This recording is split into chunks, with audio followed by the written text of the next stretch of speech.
You've heard of the universe, but have you heard of the multiverse? Proponents of the multiverse claim that there's a vast, possibly infinite array of other universes different from our own. The multiverse typically comes up in discussions between theists and atheists, discussions about what's called the fine-tuning of the cosmos. Theists point out that the universe is finely tuned for intelligent life. They say that the odds of getting a universe like ours are so staggeringly small, we can't be here by chance.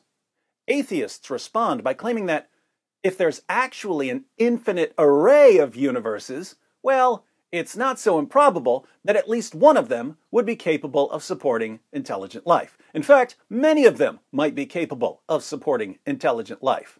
With infinity on your side, so much is possible. But wait a moment. Theists have infinity on our side. So if atheists think it's reasonable to appeal to an infinite array of universes to explain the features of our universe, obviously they shouldn't have any objection if theists do the exact same thing. What do I mean here? I mean that theists can offer a multiverse response to what's called the problem of evil, or the argument from evil, and that atheists, if they're consistent, can't really object to our multiverse response. Let's see how this works. First, we'll make sure everyone understands the fine-tuning argument. Then we'll cover the multiverse response to the fine-tuning argument. Then we'll make sure everyone understands the problem of evil. And finally, we'll present the multiverse response to the problem of evil. So, fine-tuning. To get the idea here, think about a fish tank. I was about 7 years old, and my friend Todd got a fish tank with a bunch of fish for Christmas. We were using the fish tank thermometer as a torpedo to try to hit the fish, and Todd broke the thermometer. All his fish died in the next few days. Why? Because the tank had to be kept at a specific temperature for the fish to survive.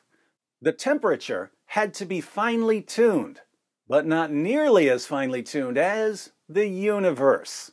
The fundamental structure of the universe has to be finely tuned for intelligent life. The forces and constants of physics, certain physical quantities, the ratios between the masses of atomic particles, and the properties of elements and compounds have to be just right, or we wouldn't be here.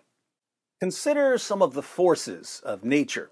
Without gravity, there'd be no planets, stars, or galaxies, and I wouldn't even be able to sit in this chair.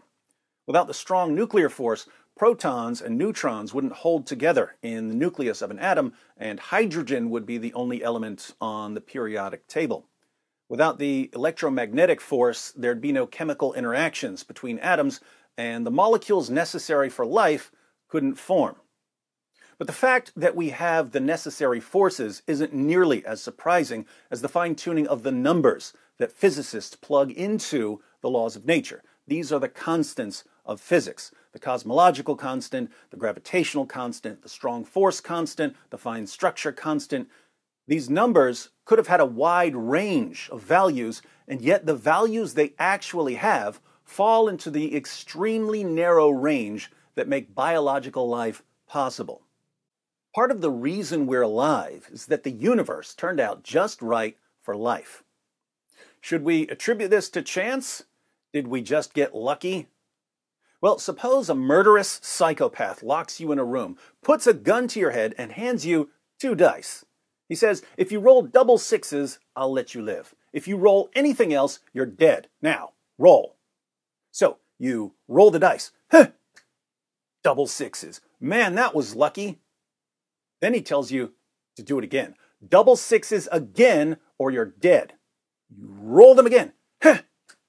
Double sixes. That was really lucky. But what if it keeps happening? He makes you roll again and again and again, and day after day, year after year, you keep rolling the numbers necessary for life, your life. Does there ever come a point where you say, come on, the dice are loaded? If the answer is yes, if there are limits to what can reasonably be described as luck, then we have to believe that someone had us in mind when the universe was created, because the odds of getting a life-permitting universe by chance are a lot worse than rolling double sixes a bunch of times. As the late astrophysicist Sir Fred Hoyle said, a common-sense interpretation of the facts suggests that a super-intellect has monkeyed with physics, as well as chemistry and biology, and that there are no blind forces worth speaking about in nature. But atheists have a response. It's the multiverse response. If there are a lot of universes, then maybe the odds of getting a life-permitting universe aren't so bad. Think about it. If you're only dealt 5 cards in a hand of poker, and it's the only poker hand you're ever dealt, it would be extremely improbable for you to get a royal flush. But if you're dealt 1,000,000 hands, and one of them is a royal flush, well, that's not improbable at all, because the odds of getting a royal flush when dealt just 5 cards are about 1 in 650,000. So, while a life-permitting universe may seem extremely improbable given the odds of the laws of nature being just right for life, what happens if there are an infinite number of universes? If there are an infinite number of universes, each with its own variations in the laws of nature, suddenly it's not as surprising that we hit the jackpot in ours. Problem solved, right? Not quite. There are all kinds of objections to the multiverse response, but I'm going to ignore all of them. Let's just grant that it's perfectly acceptable to appeal to an infinite array of unobserved, undetectable universes to explain certain features of our universe. The point I want to make in this video is that if our atheist friends get to appeal to the multiverse to respond to an argument, it's only fair that we also get to appeal to the multiverse to respond to an argument, right? That's fair, isn't it, atheists? You don't want to be hypocrites, do you? Thank you for your anticipated consistency. All right, now, the main argument against the existence of God is called the problem of evil, or the argument from evil. Here, evil doesn't just include what we normally think of as evil, namely moral evil. It also includes all kinds of human and animal suffering, what we call natural evil. There are many versions of the argument from evil. The idea, generally, is that if an all-powerful, all-knowing, perfectly good being exists, there shouldn't be so much suffering in our world. God could do a better job. Theists often respond to the argument from evil by offering philosophical or theological reasons for God to allow, or sometimes to produce, the bad things we see around us. Philosophical reasons for God to allow suffering are called theodicies. Examples of popular theodicies are free will theodicies. God allows us to do evil things because free will is important. And soul-building theodicies. Suffering actually causes us to grow morally and spiritually and to develop virtues like courage and compassion. There are dozens of theodicies that are meant to explain various kinds of evil and suffering. Then there are theological explanations, which would be things like human beings have rebelled against God, and at least some of the bad things that happen in this world are the result of that rebellion. Atheists answer these philosophical and theological reasons for suffering by saying, in effect, are these things really so important to God that he has to allow this mess we see around us? Is free will so important to God that he has to allow human trafficking? Is soul building so important to God that we need hurricanes? Is punishing us for rebellion so important to God that animals need to get caught in the crossfire? And then theists would argue that these things really are that important. But I'm not going to go in that direction. I'm just going to do what atheists do. I'm going to offer the multiverse response to the problem of evil. I'm simply going to say, what if God created a multiverse? What if God created an infinite array of universes? God certainly has the power to do that. Suppose God created each universe with different features.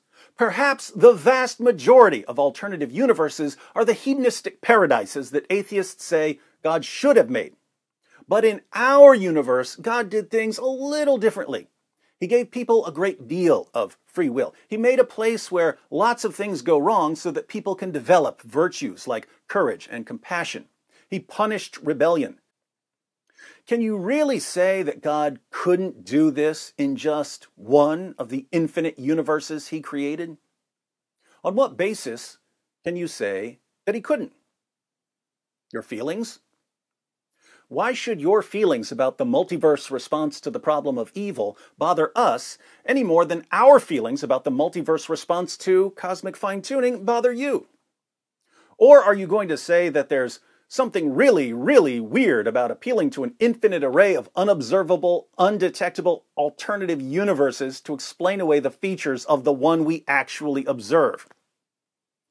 Too late to say that now. The problem of evil has been defeated. All thanks to the multiverse.